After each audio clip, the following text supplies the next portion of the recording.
Hello, friend. I'm Reverend Rick Beatty. I'm the senior minister here at Unity of Royal Oak in Royal Oak, Michigan, and I'm bringing you this midweek connection from Overland Park, Kansas, where I'm attending the Unity Convention for 2025.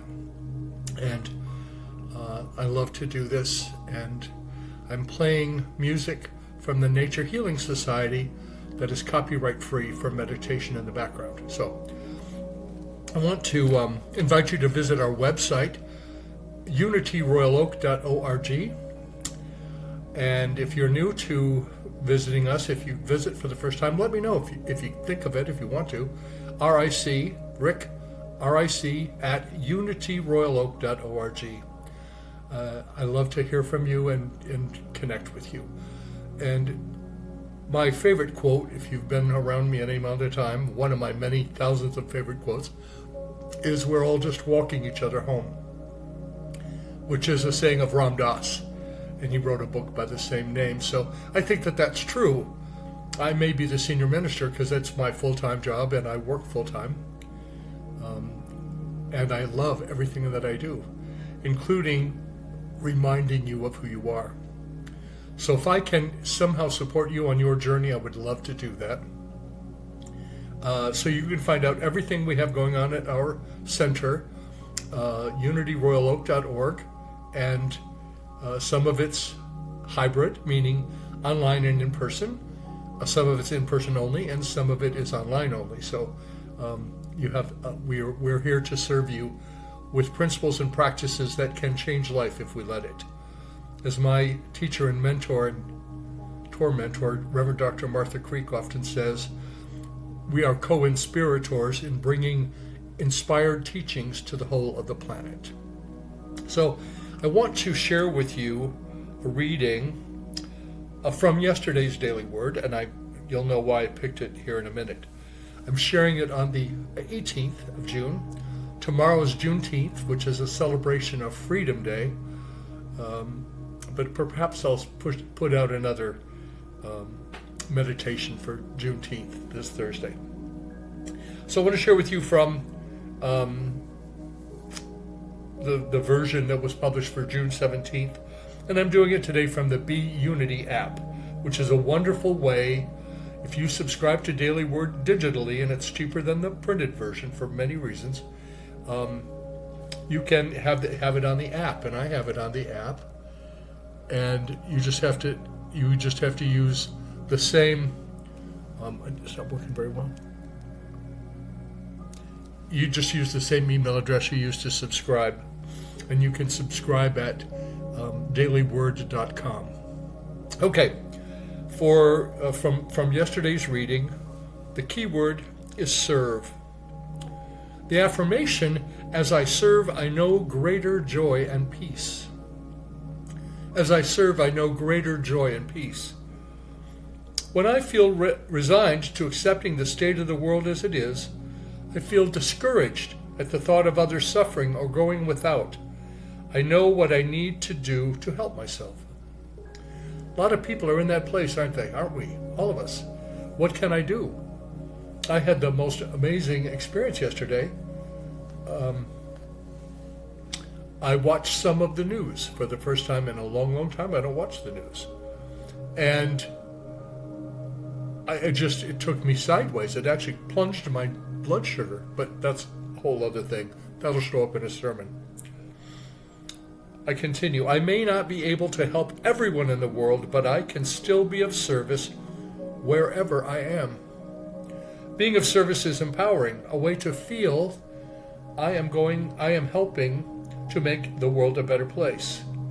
During my prayer time, I hold those with healing and prosperity needs close to my heart and envision them having all they need to lead fulfilling lives. Service helps me to carry out my prayers, knowing I am the heart and the hands of God in the world. I serve with joy and purpose, grateful to help. And friends, we are the only hands and feet that God is going to ever have in this planet. Or maybe we would include puppy noses and feet and tails in that process. But how does God show up? Not as some being distant on a throne, but as the love in our hearts and the empathy in our hearts to want to be there for each other. The Bible verse for today is from 1 Peter 4:10. Like good stewards of the manifold grace of God, serve one another with whatever gift each of you has received. We all are gifted beings. I am uniquely gifted and equipped for what I do. And my gifts are mine, and you have your own. And I love the ways you share them, either as part of our community or being out in the world and being a living presence for love. I don't think that there's any greater witness we can bear. The Master Teacher said, love one another as I have loved you. Well, we love each other. We love the planet. We love people who don't look like us or walk like us or talk like us. It's not that hard. It's a simple thing. It's not easy. Okay. So I'm going to invite you to, before we begin, just a brief meditation. Take a few deep breaths with me. Let's start with a deep breath. Deep breath in. Sigh it out. And allow yourself to dare to center yourself, to settle in where you are right now. I'm in my hotel room in Kansas City, Kansas, and loving this convention and loving being with you with the power of technology. So take a deep breath, sigh it out, and with each additional breath you take, allow it to center yourself a little bit more completely, to settle yourself a little bit more completely. And I'm thinking of beloved dear ones in Sacramento and all around Michigan and Upper Michigan, the Traverse City area, the Kalamazoo area, people who connect with us. And we know that in spirit, in love, there is no distance or time and space. Now I invite you to scan your body. Start with your toes, wiggle them, your feet, your ankles, flex them. Follow your shins and your calves up to your knees and flex them as well. Isn't the body amazingly resilient? Then allow yourself to stop anywhere that there's tension and just invite it to drain away. Drain it away. If there's any tension, if you're carrying tension, drain it away. Continuing now up your abdominal area, up the waist, the girdle of muscles around your waist, up to your abdomen, to your solar plexus, to the heart. Bless your heart. Bless it. Love it. I'm grateful for mine, beating every moment. Now return your attention to the circle of muscles around you we call the waist. But from your back's perspective, move up to the small of your back.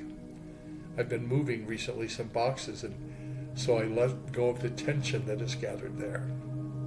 And up to the middle of my back between my shoulder blades, right on up and out over my shoulders, down each arm, into my hands, to my arms. Now continuing up the back of the neck, right on up to the crown chakra on the top of your head. And now allow your attention to flow from there down your forehead and your eyes, make them crinkle and winkle. Your smile, your ears.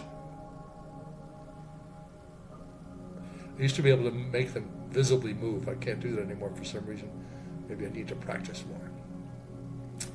And then your smile. You know, the smile is often called the window to us. It's the window to the heart, the window to the soul. Your smile and your eyes tell a lot about you. And even my multicolored beard, with its gray spotches and red spotches and some brown and some uncertain, all of it part of me. And now let your breath take its normal rhythm. Perfect right where it is. Perfect in every way. You can't hasten it, you can't stop it. The breath comes in every moment. And now let us spend a few minutes together in the stillness. Listen to the music. I'll turn it up a little bit. And then we'll come back and finish with a prayer. Okay?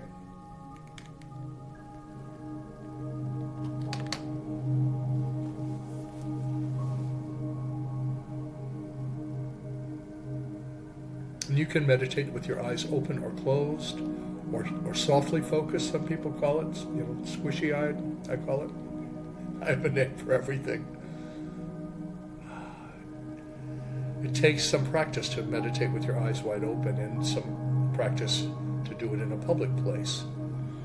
I have been meditating for a number of years, long time, and learning to drop into the zone, into that awareness of God's presence, of love's presence, of Spirit in me, the source of my life, the very heart of me, in public places, helps me feel like I don't waste time just fussing with why can't the line move quicker. It moves along at the rate it moves. What if I just became more still? What if I took the opportunity to just connect with my source, which is another name for God, for Spirit, for love, for this life that lives me? So allow yourself to be connected with yourself.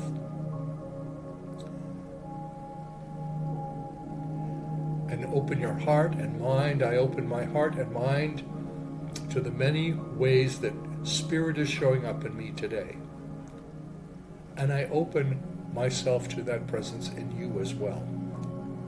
You are a unique expression of the love that we call God. You are a unique expression of that life. Pardon me.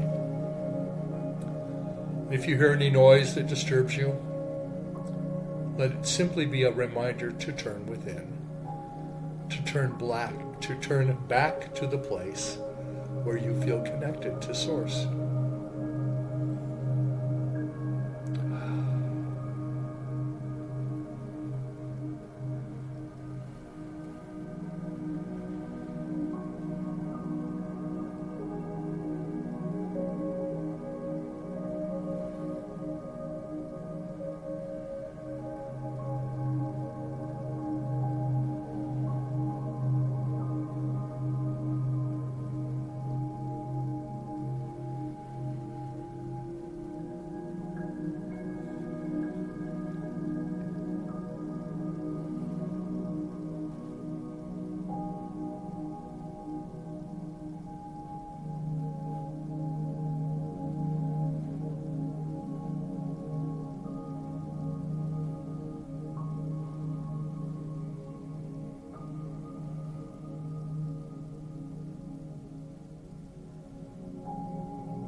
And at this time, I invite you to call to mind, perhaps it is a prayer request you have, an intention of someone that's asked you to pray for them.